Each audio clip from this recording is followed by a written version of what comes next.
guys, welcome back. I hope you guys are doing well today. I'm doing really good. This is the second part of the Substitution series, and we're going to talk a little bit about ink.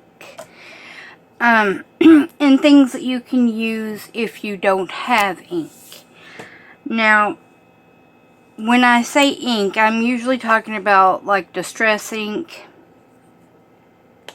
because a lot of people like to use distress inks to go around, as an example here, go around their pieces of paper and whatnot to make sort of an aged effect. Okay? But you don't have to have distress ink or distress oxide.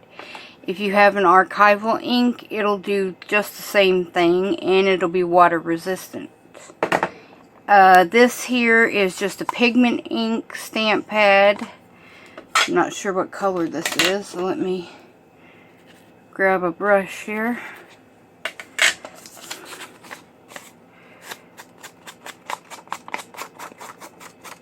It's sort of like a reddish brown shade. It works too. We'll do it with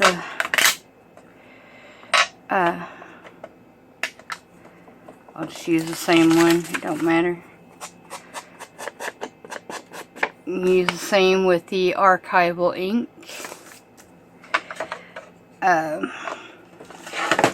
This one here is just a dye ink. This is Memento in the color Desert Sand. I don't know what it looks like. I haven't used it yet. Okay. Oh. Very good alternative to like gathered twigs or ground espresso if you happen to not have those colors, because it's a little bit darker than I didn't have a brown one in the Stampin' Up pad. This one's called Going Gray. Let me grab another dauber here.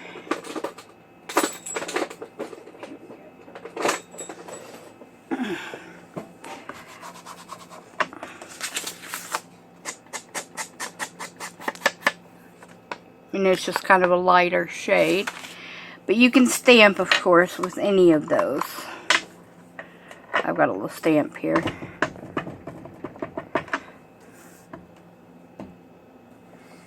You can stamp with distress oxides. They take a little bit longer to dry.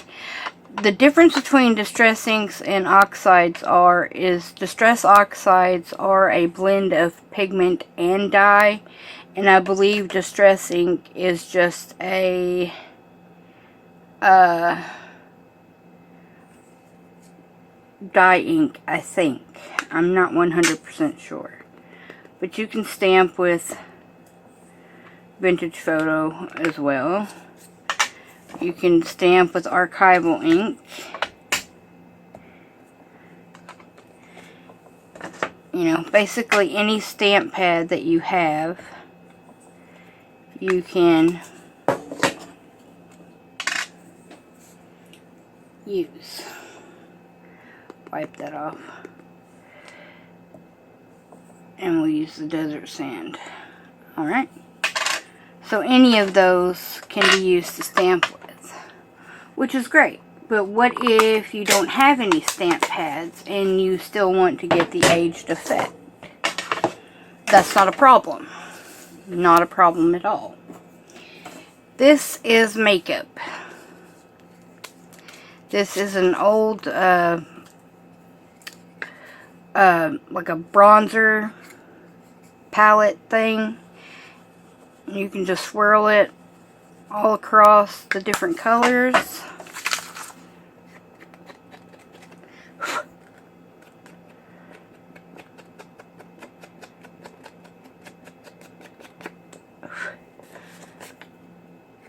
And use it just the same.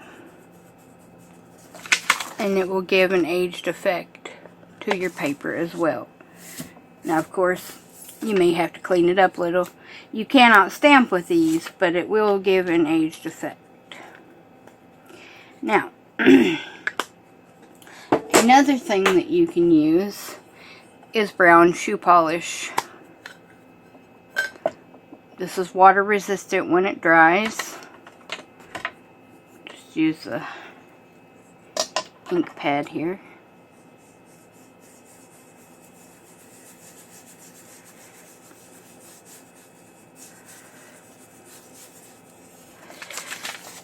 And as you can see, it gives quite a nice aged effect.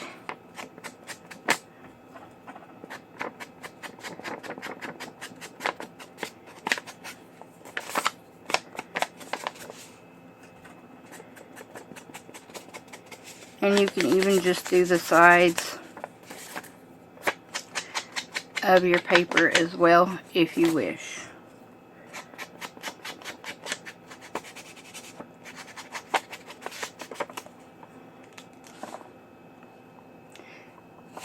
Okay. Now, what if you want to stamp but you don't have any stamp pads? Well, you can use alcohol markers. I would show you that, but I don't have any more alcohol markers. Simply because I gave them to my nephew. Alcohol markers will work in place of a stamp pad. You want to color your stamp pad with the alcohol marker, and then you'll breathe like that on there, and then stamp it onto your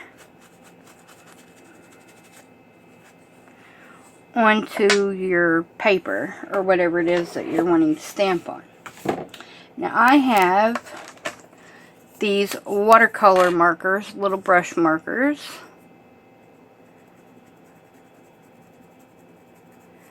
And I'm going to paint on here, so I will demonstrate that if you have brush pens, you can stamp with those as well, if you have them. And any type of water-based marker is going to work, any alcohol markers. Sharpies will work, but they have a tendency to dry relatively quickly, so you might want to do that pretty fast.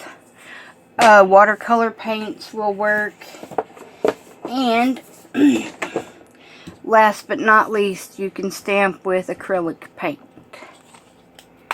I do recommend you cleaning your stamp pads afterwards, though. Just put this on my thing.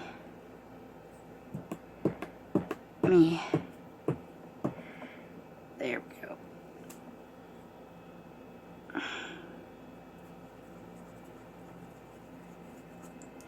Kind of rub that in a little. Okay.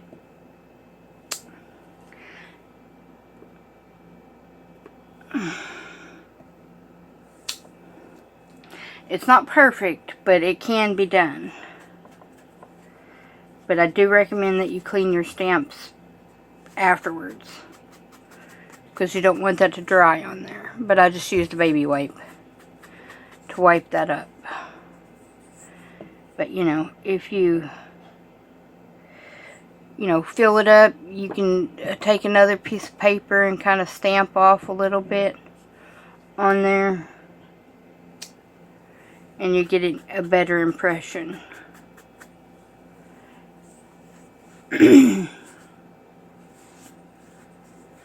Works especially good if you use a jelly plate with it.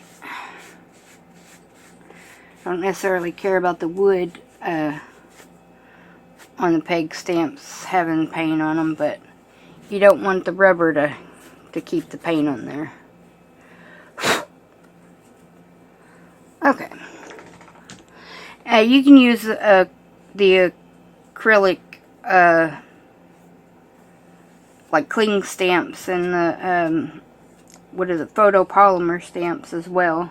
I just happen to have those in hand to show you. But those are some things that you can use in place of inks if you don't have them to distress with. So when we come back, it'll probably be time to draw for that will be next Thursday, or next Friday rather. We will be drawing for the 400 subscribers, and I did reach 400 subscribers, and I thank you guys so much for that. I could not have done this without you guys. This is all down to you, and I wish everybody luck on the drawing.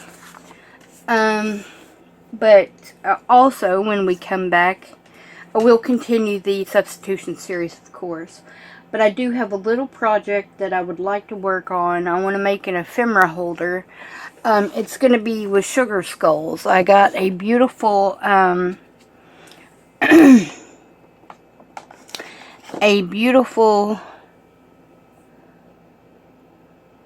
set, or a cover from my friend Turtle that we call Turtle. Her name is Chestita.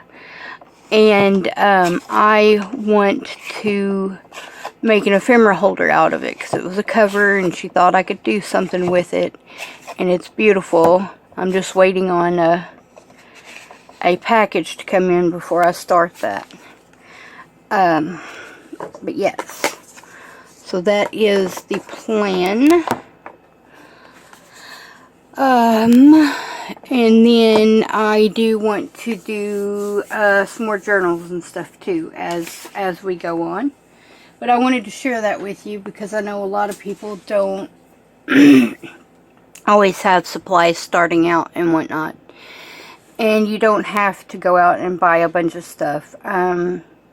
If I knew now, if I knew then what I know now, I wouldn't have spent half of what I've spent on supplies to use, because honestly I don't use half of them. So yeah, just trying to help other people so that they don't, end up spending money that they might regret. But anyway, so I'll leave it here for now, and I will see you guys back here again really soon, and I hope you have a wonderful day. Bye.